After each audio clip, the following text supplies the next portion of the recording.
Bonjour, vous regardez 2 gouttes de culture, l'émission mensuelle de culture générale. Le thème de ce mois, les orages. Je commence tout de suite par rappeler que orage, ce n'est pas un synonyme de foudre.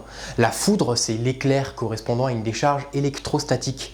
Et le mot orage, par définition stricte, désigne une forme de perturbation atmosphérique donnant naissance à un nuage appelé le cumulonimbus. Néanmoins, les deux phénomènes sont liés puisque la foudre apparaît dans un orage. Voyons d'abord ce qu'est un cumulonimbus. C'est un nuage imposant qui s'étend à la fois en envergure mais aussi en hauteur, puisqu'il peut s'étendre au-delà de 10 km d'altitude.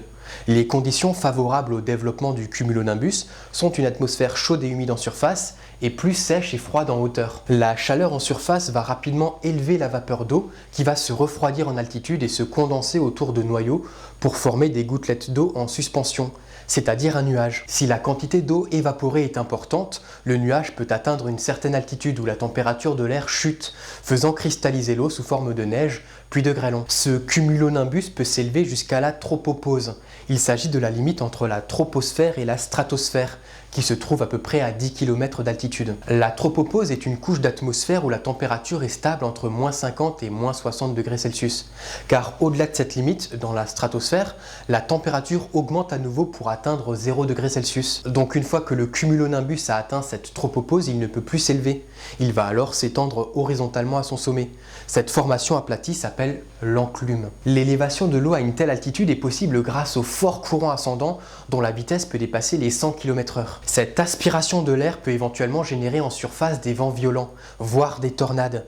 Lorsque le cumulonimbus a atteint sa maturité et que les grêlons atteignent une certaine masse, il tombe, donnant alors de la précipitation sous forme de grêle ou de pluie abondante. Bref, un cumulonimbus n'est pas un nuage sympathique, et même les avions s'en méfient et préfèrent modifier leur trajectoire pour éviter d'entrer dans de tels nuages. Je ne parle même pas des parachutistes qui n'ont vraiment pas intérêt à les approcher, car ils seraient inévitablement aspirés à de hautes altitudes où ils gèleraient et s'asphyxieraient. Voilà pour la formation de l'orage. Maintenant, on va voir comment se forme la foudre. Il faut savoir que la ionosphère, qui se trouve entre 50 et 1000 km d'altitude, est chargée positivement à cause des bombardements de particules issues du Soleil. Par conséquent, la surface de la Terre a une charge globalement négative. Pourquoi? Car les charges de signes identiques se repoussent, tandis que les charges de signes différents s'attirent. Il y a donc une différence de potentiel entre l'atmosphère et le sol. Plaçons notre cumulonimbus dans le ciel. Pour que la foudre puisse apparaître, il faut qu'il y ait une différence de potentiel entre le nuage et le sol. Concrètement, on ne sait toujours pas avec certitude la raison pour laquelle le nuage est chargé électriquement. On admet aujourd'hui deux phénomènes, la convection et la gravitation. La théorie de la convection explique que lorsque les gouttelettes d'eau s'élèvent, elles vont capter les ions libres de l'atmosphère. Grâce au courant ascendant, on observe une accumulation des charges positives vers le haut du nuage. Pour ce qui est de la théorie de la gravitation, à l'intérieur du nuage, en raison des forts mouvements d'air, les cristaux de glace vont s'entrechoquer. Les petits cristaux qui montent vont arracher des électrons aux gros cristaux de glace qui tombent. Les particules ascendantes vont donc se charger positivement et les particules descendantes négativement. Ainsi, ces frottements de particules provoquent une électrisation du nuage qui sera chargé négativement à sa base et positivement en hauteur. Dans la réalité, on observe aussi une fine couche positive à la base qu'on a encore du mal à expliquer.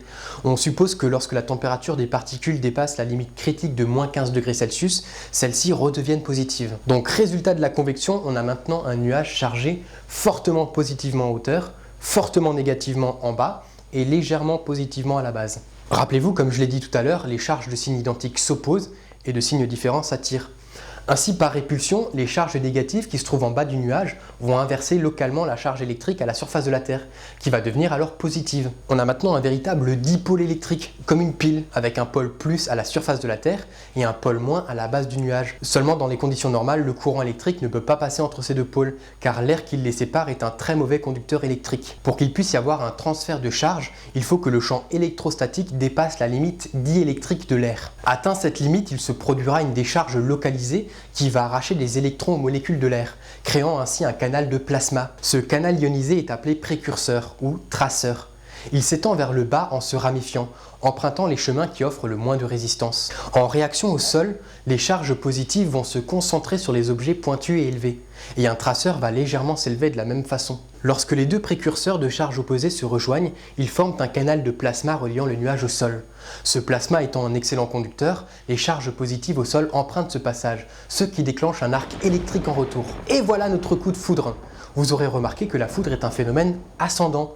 La foudre monte au ciel, elle n'en descend pas. Ce sont juste les précurseurs qui descendent. Et dans certains cas, le jet de la foudre peut même s'élever au-delà des nuages. Le bruit qui accompagne la foudre, c'est-à-dire le tonnerre, est produit par la dilatation brutale de l'air qui est surchauffé par l'arc électrique. Le grondement est lié à la distance qui nous sépare de la foudre, ainsi qu'aux obstacles que rencontrent certaines ondes sonores avant de parvenir à nos oreilles. On peut estimer la distance à laquelle se produit un éclair en prenant en compte la durée entre le flash et le tonnerre, car la lumière voyage à une vitesse d'environ 300 000 km/s, alors que le son voyage à une vitesse de 340 mètres par seconde. Ça signifie qu'à partir du moment où l'observateur voit le flash, chaque seconde qui s'écoule avant d'entendre le tonnerre représente une distance de 340 mètres. Donc pour qu'il y ait 1 km de distance, il faut compter 3 secondes. Voilà pour la théorie. Maintenant, il faut tout de même savoir qu'il existe différents types d'éclairs. Les éclairs intranuages représentent la majorité des éclairs qui se produisent durant un orage.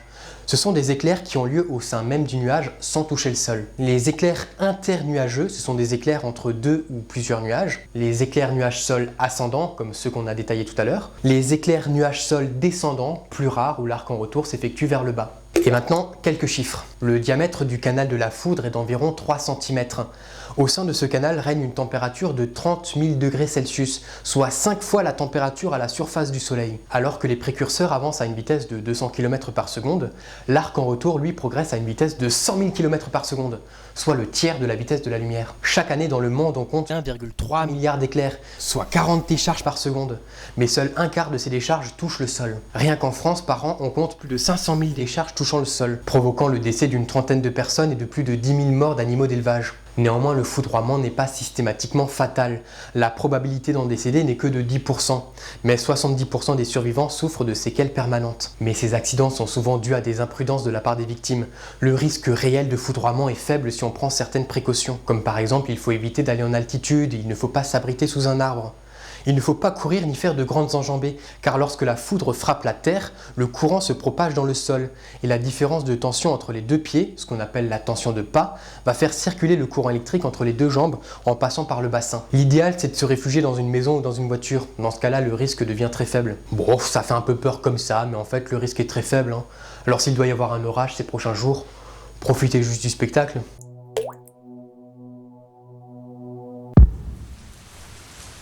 Le mot du jour, c'est virga. Le virga, c'est une forme de précipitation qui n'atteint pas le sol. Dans leur chute, les gouttes d'eau ou les cristaux de neige s'évaporent avant de rentrer en contact avec le sol. Il y a de l'orage. Je ferais mieux d'éteindre la caméra. Salut!